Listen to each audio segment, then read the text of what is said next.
One of the things we have to guard against when we are sitting still and standing still is not allowing the stillness to become stiffness. I don't want to freeze into stillness. That will tend to happen when your awareness shifts from your breathing body to your thinking head. So a technique we can use to stop it from freezing is just gentle movement. So you're sitting still, but especially the head. The head is swaying. So we just allow the head, like it's blowing in a breeze. So if you're doing this in a group of people, then this movement would be almost invisible.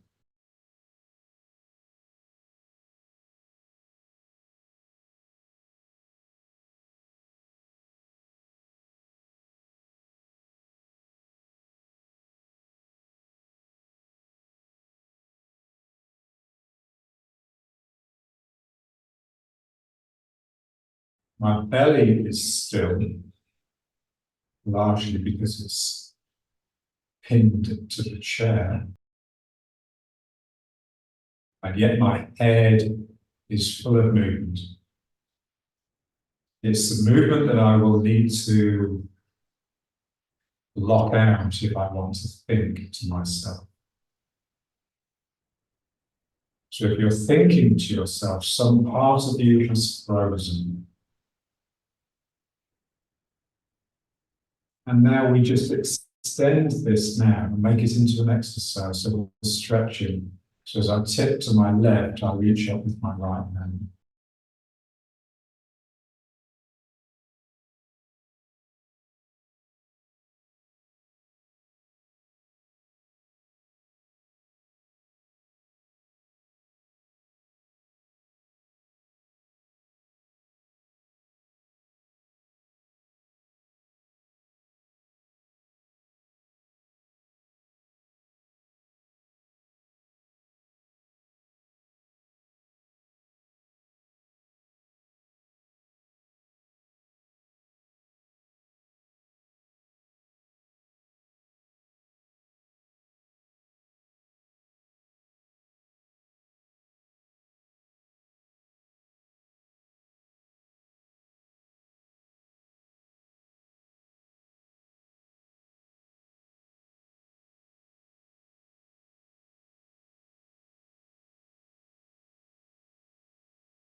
We're not looking at anything.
Now reaching horizontally.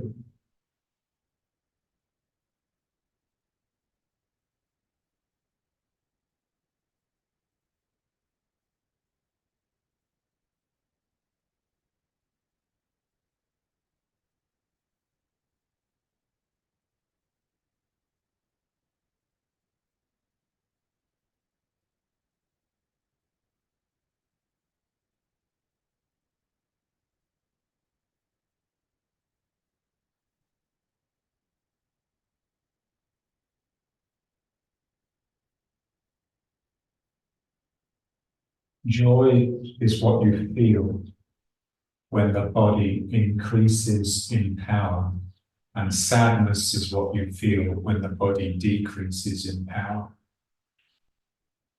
So think of power as being activity. The more active I can become, the more joyful I become.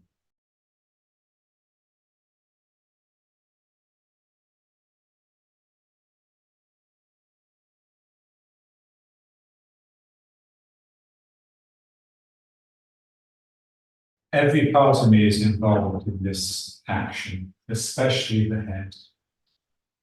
If I'm reserving the head for my thinking or my observation, then I'm not really involved.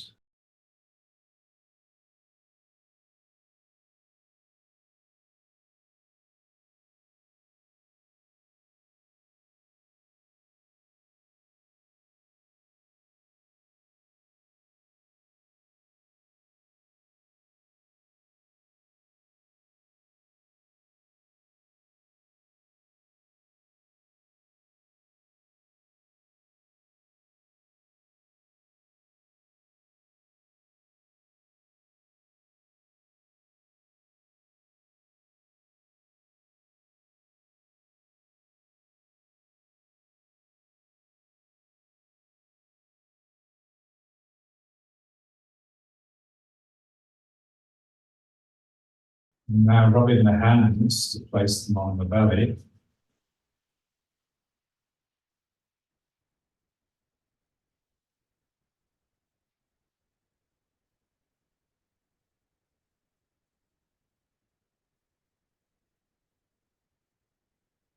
Place them on the dantian.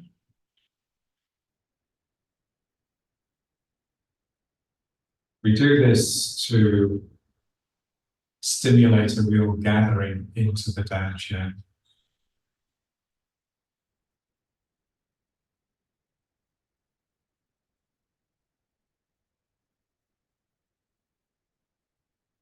The mind is concentrating, gathering into a point. Concentration has nothing to do with thinking. And now just turning the head but quickly.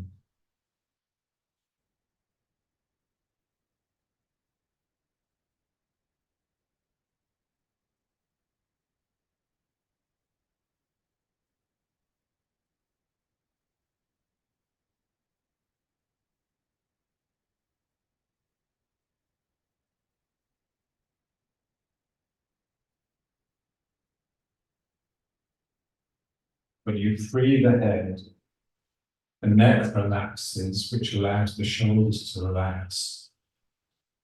So just feel that.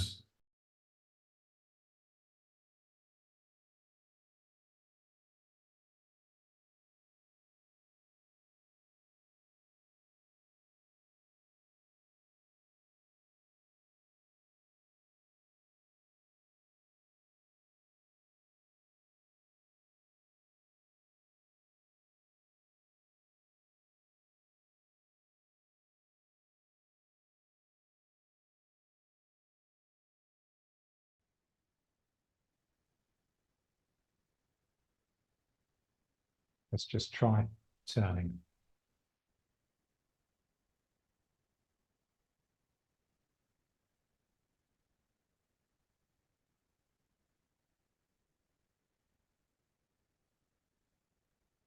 Feeling the two phases. There's an active phase, which is me turning past the front towards the side, which I have to do something. I have to be active. I have to use strength. And that's a bit like loading the spring. And then there's the passive phase where I just release that spring and it throws me back to the front. Active, passive, active, passive.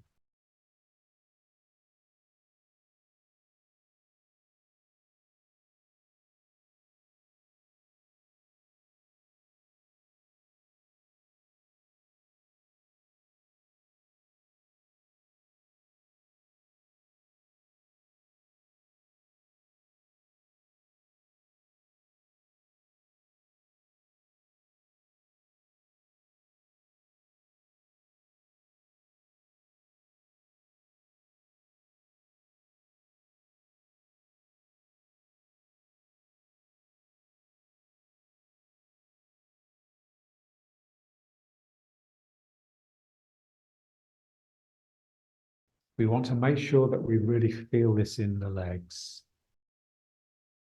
You know, the way we were trained to turn the waist, it all comes from here, and we're not really aware of how the legs are being used, other than that they're supporting us. So what we want to feel is the strength in the legs that gets this turning to happen. And it's very much two legs, both doing slightly different things at different times.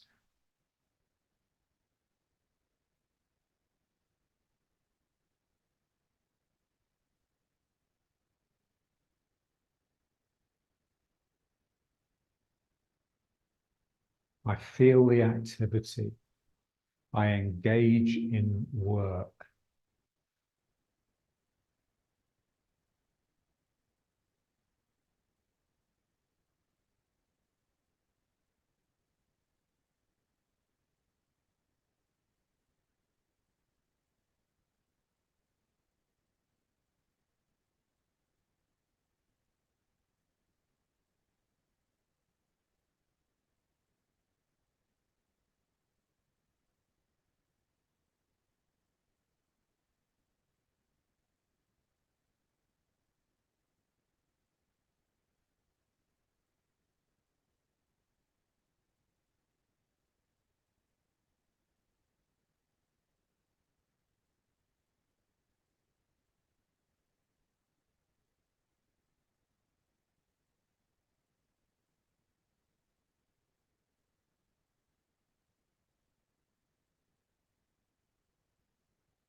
But when you engage in work, hard work, and there's a sense that you have to maintain it, have to sustain this workload,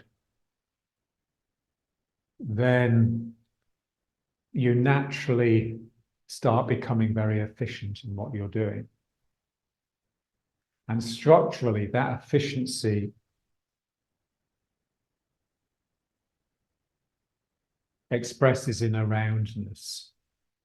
So there's a sense that you're at this round shape around this center here. As if you're coming out of that all of the time, you're just wasting energy. And you'll tire much more quickly. So just imagine you have to keep this going for an hour or so. How would you end up doing it?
And then the second one.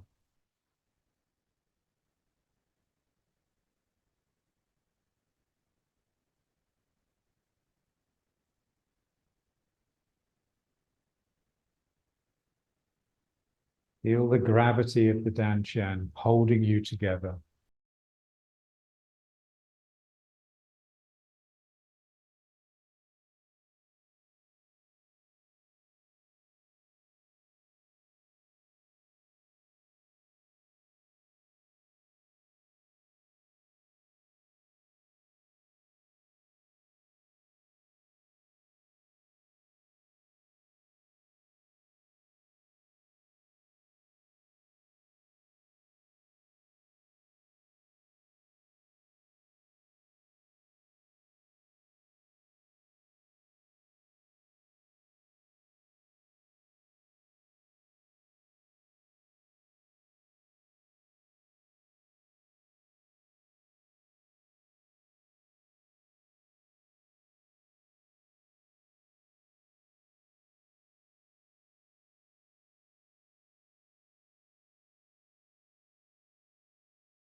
And now a spring in the legs.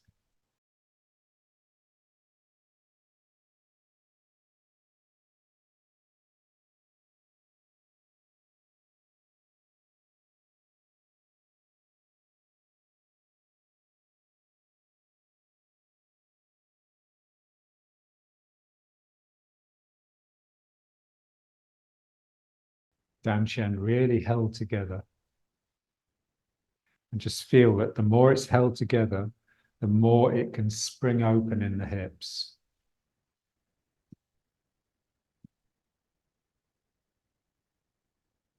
And the sacroiliacs.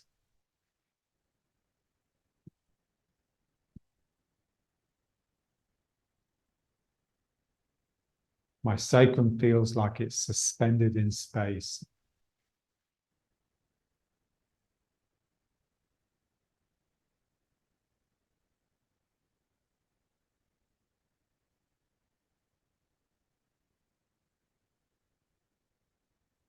Then alternating the arms.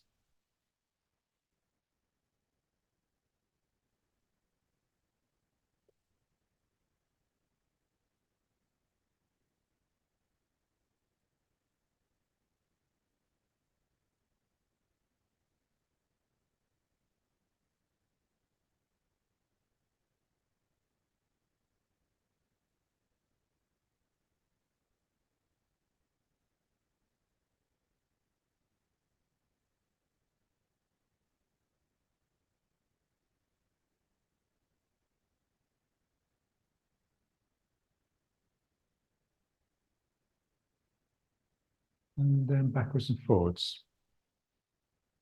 Full and empty. Bring the energy up the filling leg and let it drain out of the emptying leg.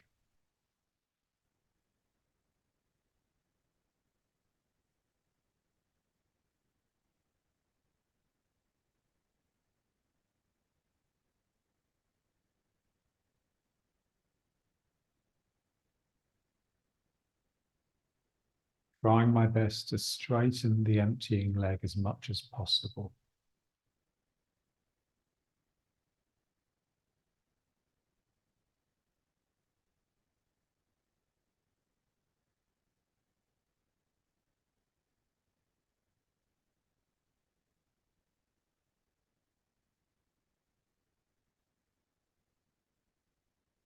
And trying to feel the activity in the hamstring.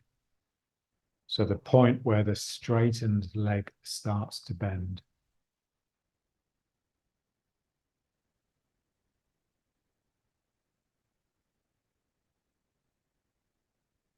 That's the activity impelled by a burst of spirit.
And the other foot forwards.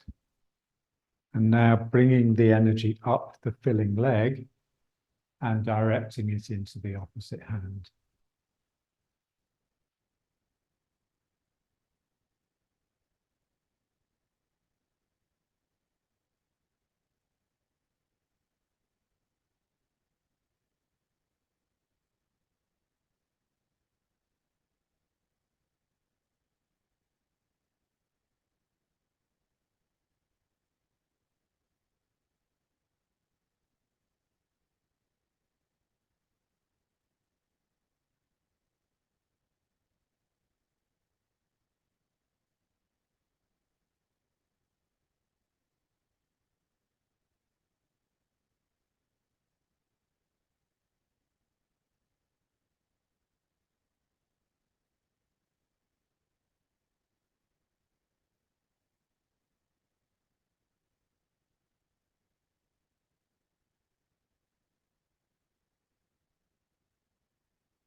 Now riding horse, but pulling from side to side.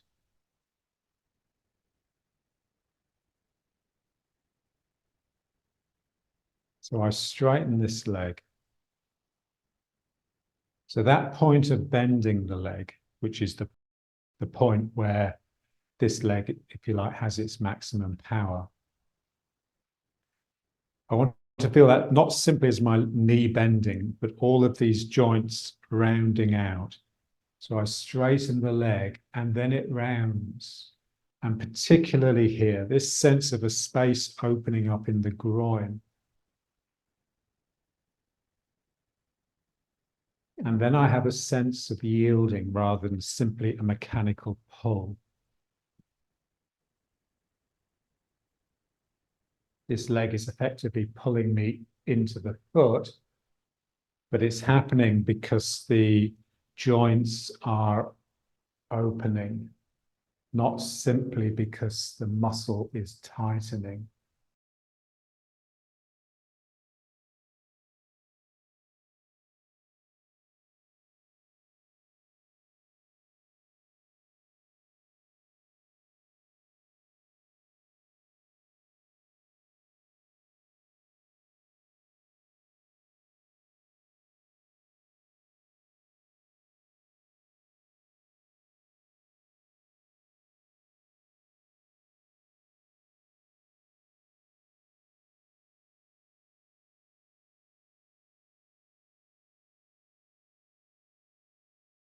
So all of Tai Chi can be reduced to pull and push.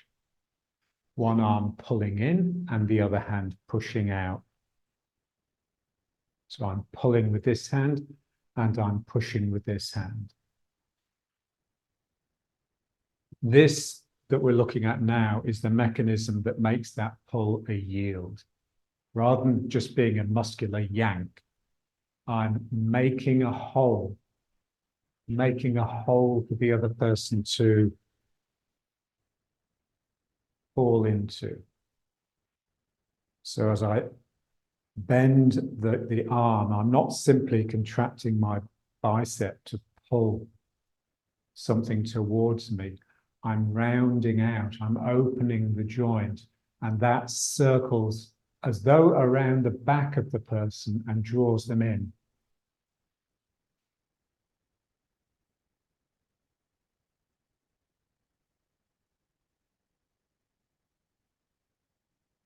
This is what people find so difficult. And this is what all of that pushing hands that we did was for. So this just becomes natural. When you're used to having someone in front of you, pushing you, and you're yielding, then this just starts to happen naturally. If you have that rule that you're not allowed to use force, you're not allowed to manipulate them, they mustn't feel what you're doing.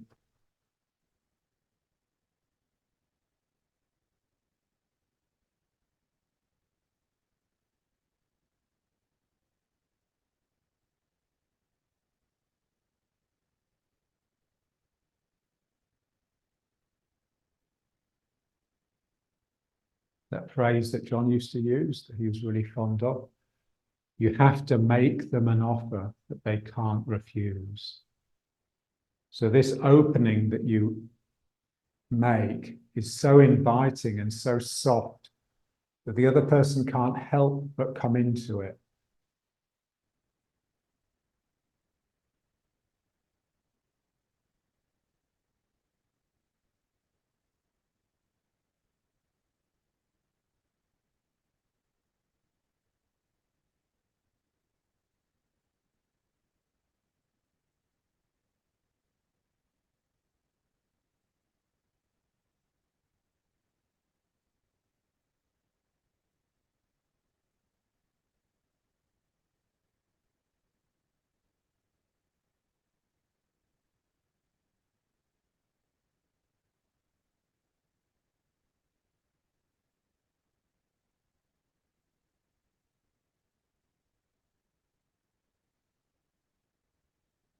And now hands on the Dan Chen.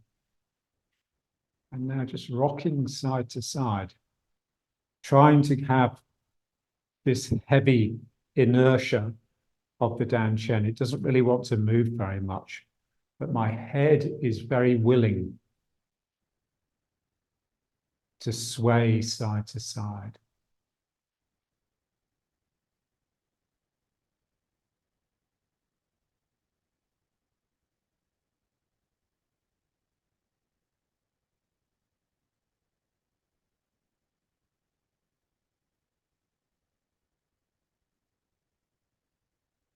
Want to be really careful that we don't straighten the leg when we bring the other leg off the ground. I bend this leg in order to pick this leg up. That's the main thing that people get wrong.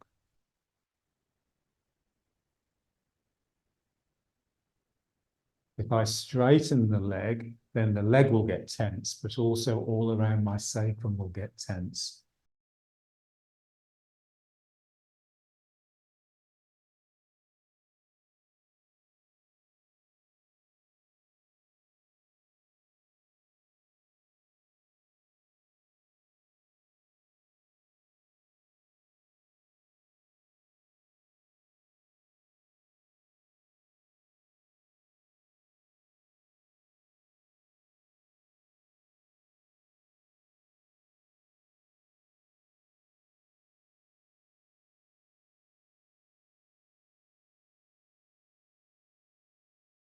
And now let's figure of 8. Around the hips or the feet, however you feel it, this continuous ribbon of energy.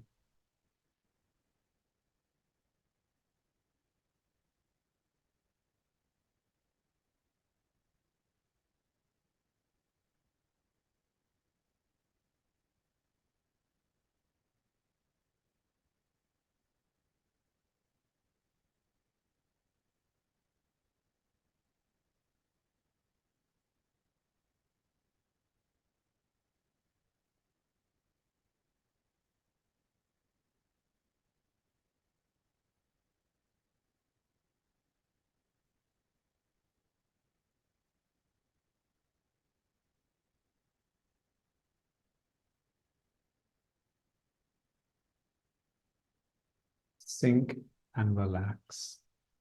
Our relaxation is always accompanied by a sense of sinking, this feeling of something flowing down through the body.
If I'm sinking, but not really physically getting much closer to the ground, then there must be something rising as well.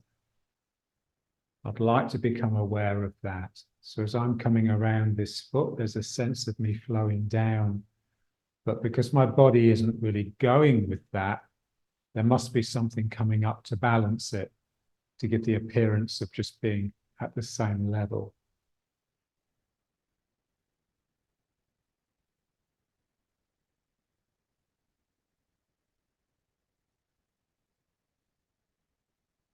So it's all awareness. And awareness is simply energy. The more aware I can become, the more energy there is.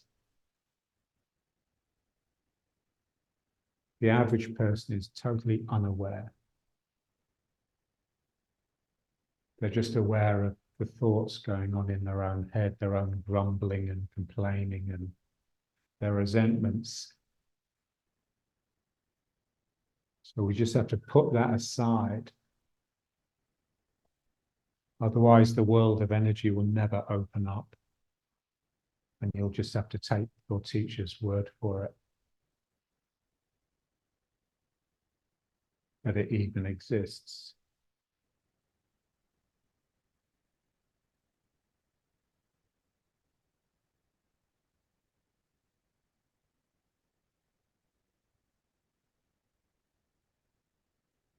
And now, using it to take the foot off the ground, I go around this foot, and this foot comes up.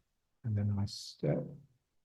Figure of 8 continues around this foot, and this foot comes up.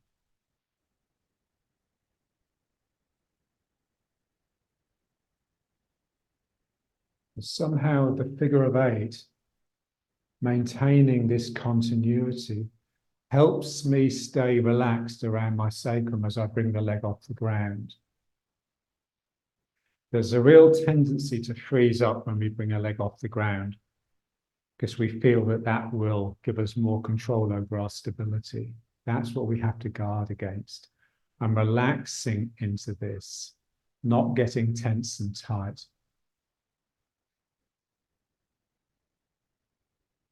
So relaxation will always have a feeling of sinking, but also a feeling of expansion.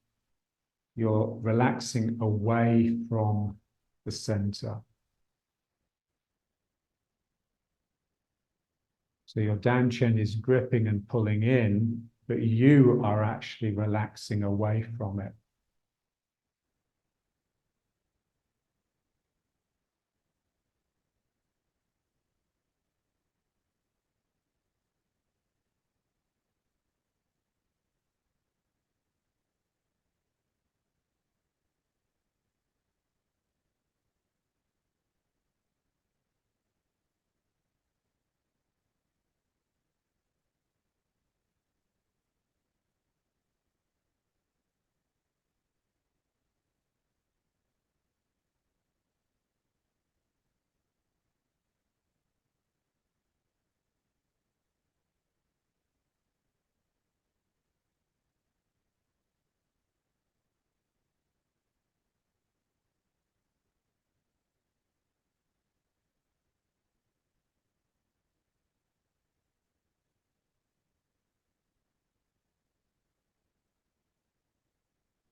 Our relaxation is the opposite of anxiety.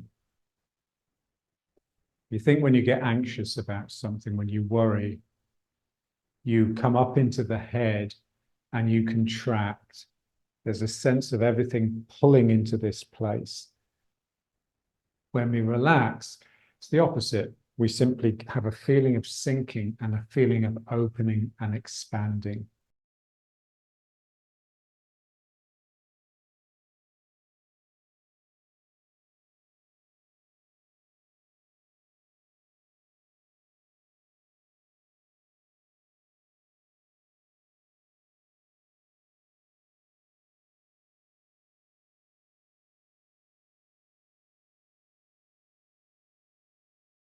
That's just really just letting go, and it's something one really has to investigate.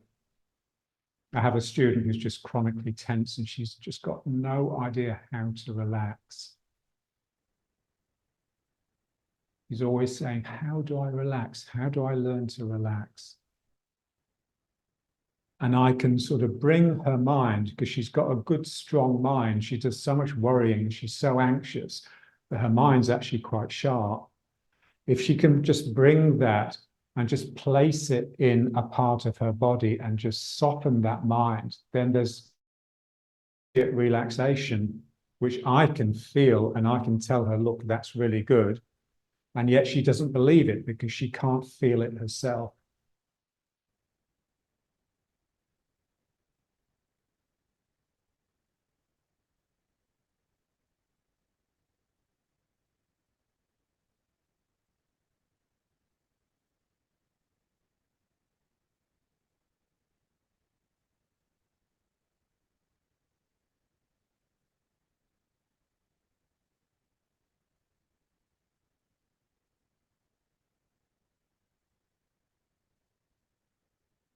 The more I want to let go, the more that central holding on point has to grip.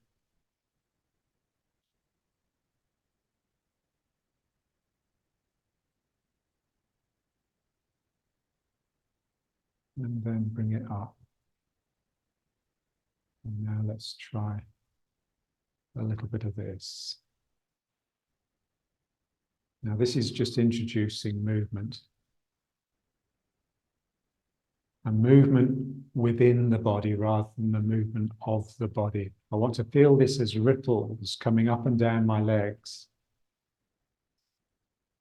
So something comes, ripples up the leg here, and I want to get that to come all the way up the spine.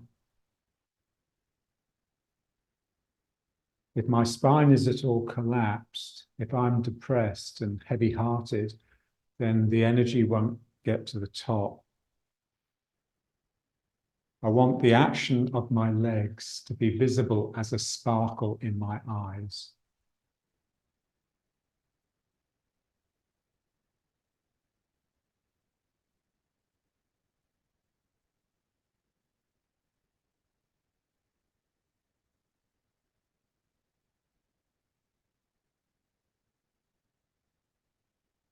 So gravity is there in the background all the time. There's this flow down. That keeps me on the ground. It enables me to do this action. And then I get these plumes of energy just rising up through the gravity, like flames licking up.